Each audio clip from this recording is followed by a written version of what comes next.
guys, this is Vijay, biology lecturer from Ailebad Junior College. Okay, as you know that we have started our NEET series. On that basis, we are discussing each and every chapter of biological science and also chemistry in detail. Next, when we are talking about ribosomes in bacteria and archaea, you see, the ribosomes are highly sensitive, highly sensitive, whereas in the eukaryotes, they are resistive. They are resistive, not highly sensitive, resistant. Okay. Then transcription factors happen for these two category in the form of bacteria. Okay. Yes. So these are the major characteristic features which are similar and dissimilar to bacteria, archaea and eukaryotes. How far this archaea is different? We are going to discuss about how far this archaea, which is differing from bacteria and eukaryotes. How far this archaea, which is differing from both bacteria and eukaryotes, based on this three domain classification. So let us see few characteristic features which are not seen the organisms belongs to archaea, whereas that could be seen the organisms belongs to bacteria and eukaryotes. Say for example, methanogens or methanogenesis. Methanogenesis is a process of production of methane by the living organism.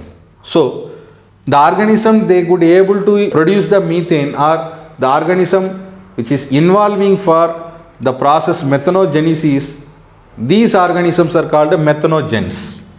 Just now we have discussed, methanogens. These organisms are said to be methanogens. Okay. How these methanogens involving for this three domain classification? Let us see one by one. In archaea, you see there are no methanogens, or there are no methanogenesis process. So here we could not see. Whereas this could be seen in the other organism like bacteria. Here we could able to see. Whereas in eukaryotes also we could not see. How far it is differing. See. Because there the organisms are higher level organisms. Mostly where you can see the organisms which has well developed nuclear membrane and cell membrane which is covered the cell. So here the organisms are poorly developed, the nuclear membrane. That is the reason here we could able to see these methanogens. They are involving for methanogenesis. Next, temperature, higher temperature growth. How it is differing from this three domain classification. Thermophils, thermophils. The organism which is fond of the temperature, these organisms are said to be thermophils.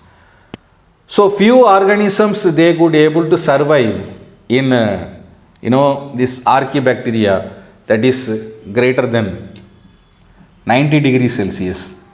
The organism they could live for extreme temperature. Whereas in bacteria you see 110 degrees Celsius. Such a bacteria they could able to survive. Some species of this bacteria. And mostly in eukaryotes you see the organism they could survive 60 degrees Celsius. Even if you go for a higher level organism, they could able to survive for 40 degrees Celsius. Okay. So this is what the the characteristic features of this temperature. Okay. So based on the temperature, how these organisms can able to survive in three different categories. Next, when we are talking about photosynthesis. In archaea you see many species which is involving for photosynthesis, many species. Okay. So bacteriochlorophyll It has a specialized pigment called bacteriochlorophyll. So they could able to survive with the help of this pigment and extracting the sunlight as an energy to convert it into chemical energy. Food, they could able to prepare the nutrients.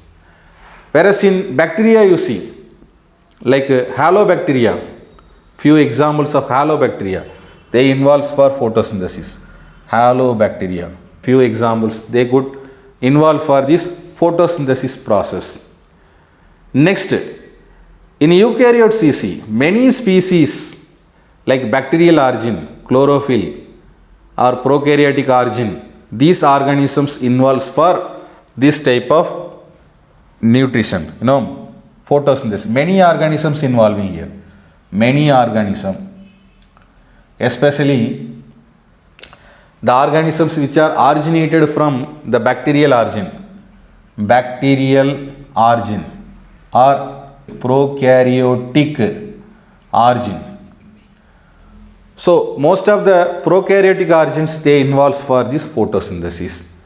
Yes. Next, chlorophyll light absorption, different kind of light that is absorbed in the process of photosynthesis. Chlorophyll light absorption, chlorophyll light absorption, especially for this category archaea. Here we could able to see red and blue. Here the light absorption are green in bacteria, whereas in eukaryotes there also we could able to see this red and blue absorption, red and blue. So these are the different light absorption of characteristic features of these archaea, bacteria and eukaryotes. Okay, membrane lipids. Next one is membrane lipids.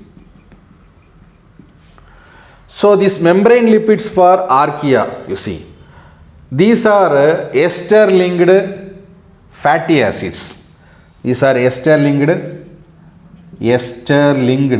fatty acids or glycerol. Ester linked fatty acids are glycerol when we are talking about this membrane lipids. Whereas in bacteria you see, these are ester linked isoprenoids. Ester linked isoprenoids. Whereas in eukaryotes you see, these are also again ester linked glycerol, ester linked fatty acids. So these are the different characteristic features among archaea, bacteria and eukaryotes. Here this archaea is totally different from the characteristic features of bacteria as well as the eukaryotes. Okay, so these are the 3 domain classification. Now we'll have a quick recap about this 3 domain classification. Okay, so 3 domain classification that was proposed by Carl Huss in the year 2000. So based on this, these 3 domain are closely related to the 5 kingdom classification of John Whittaker. So this 5 kingdom classification which involves for Monera, Protista, fungi, plantae and animalia.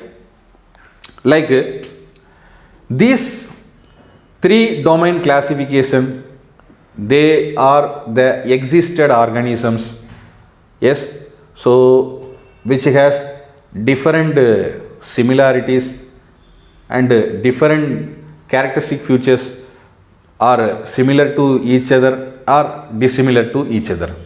Yes, so likewise few examples we discussed in archaea, bacteria and eukaryotes, and also we discussed about this what the characteristic features, how far the archaea, bacteria and eukaryotes are being placed in the biological classification. Okay, so the characteristic features, first we discussed about the cell volume, how the ribosomes are there, and the cell wall, what it is made up of, and nature of nutrition, and nature of flagella, then nature of temperature, how these organisms are been involving, and next when we are talking about this structure of DNA, and the nature of gene, whether it is multi-gene or single gene type. Then we discussed about photosynthesis and also chlorophyll light absorption, then membrane lipids. So these are the major characteristic features among these three domain classification. Okay. So now we are going to discuss about the five kingdom classification.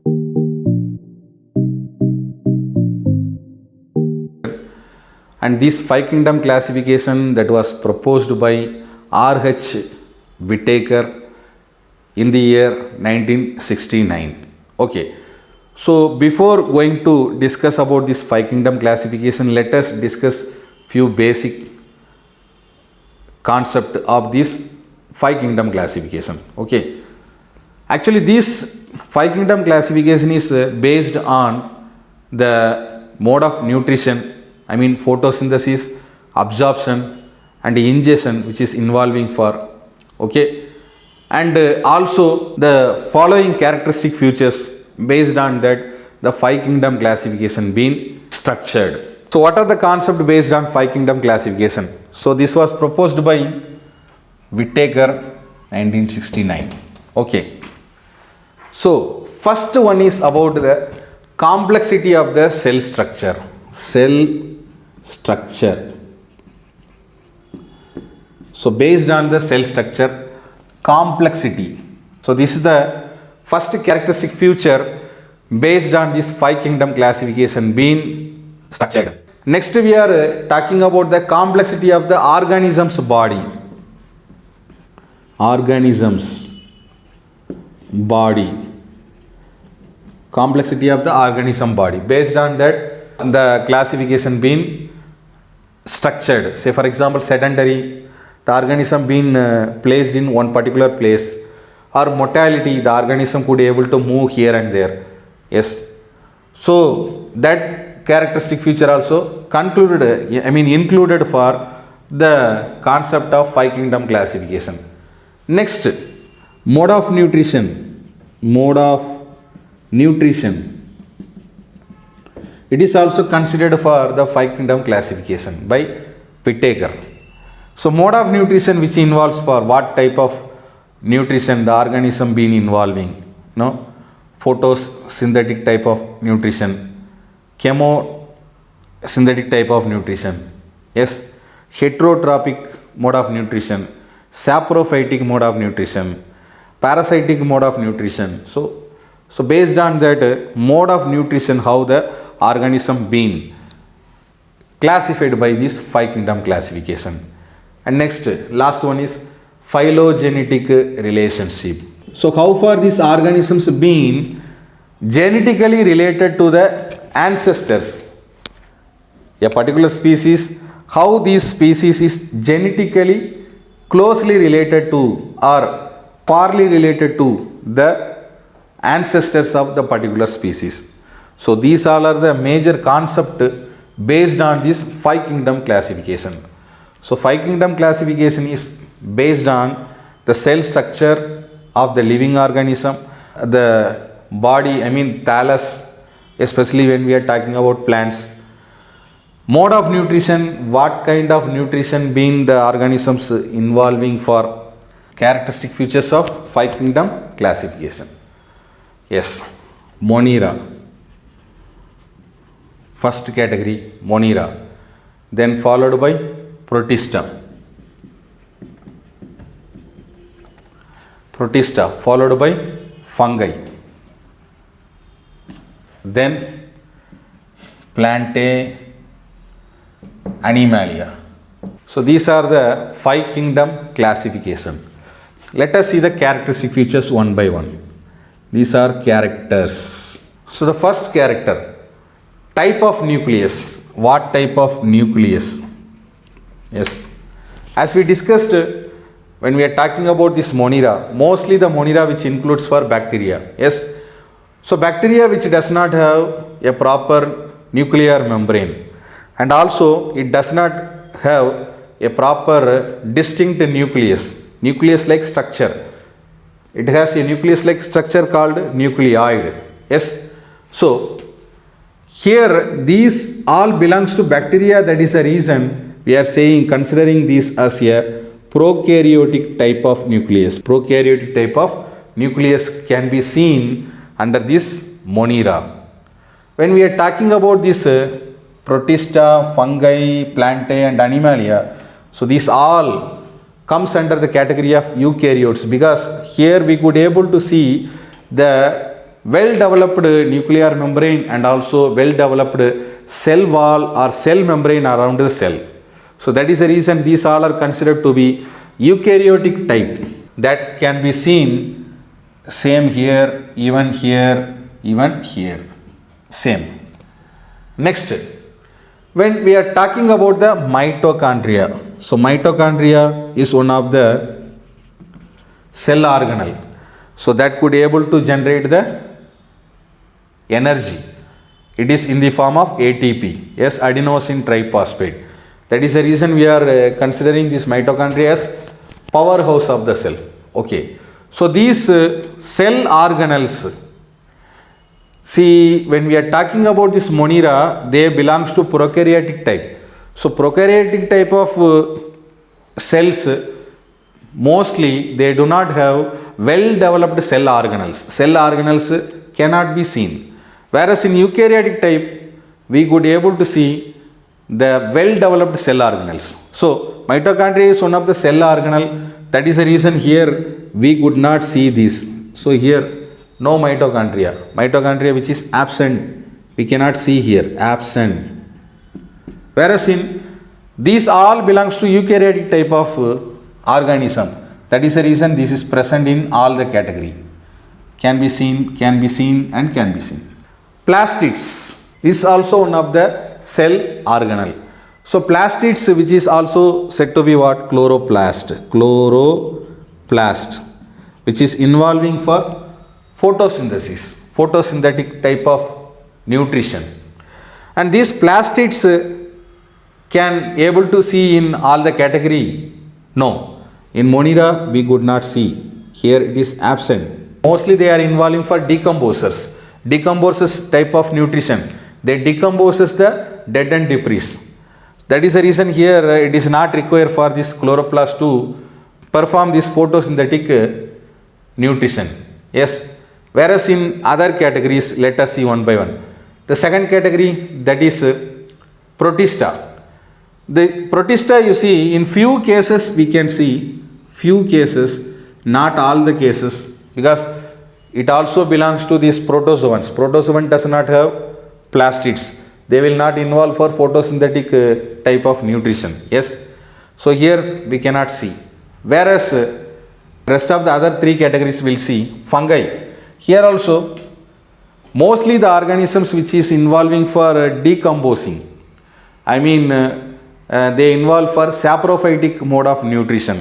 So here also we cannot see these chloroplast or plastids. Whereas in plantae you see mostly all the plants they do photosynthesis because they have specialized pigments called chlorophyll. So they involve for this photosynthetic mode of nutrition. That is the reason the plantae must have plastids present. It is present in plants. Whereas in animals absent. In animalia category, that is they could be able to perform for the heterotrophic mode of nutrition or depending for others parasitic mode of nutrition, saprophytic mode of nutrition. That type of nutrition can be seen. Next, when we are talking about the cell wall and the nature of the cell wall. So in Monera you see non-cellular, it does not have a well developed the cell wall, but the cell wall like structure, pseudo cell wall we supposed to say, which contain polysaccharides. The components of these cell walls are polysaccharides, peptidoglycan or amino acids. These polysaccharides and amino acids are the nature of chemical which is present in the partially developed cell wall of this Monera. Yes, when we are talking about this Protista, it is the cell wall is present, but it has many types of components. Here the cell wall is present, can be seen in Protista, but every species may have different type of the cell components. The chemical nature may be different.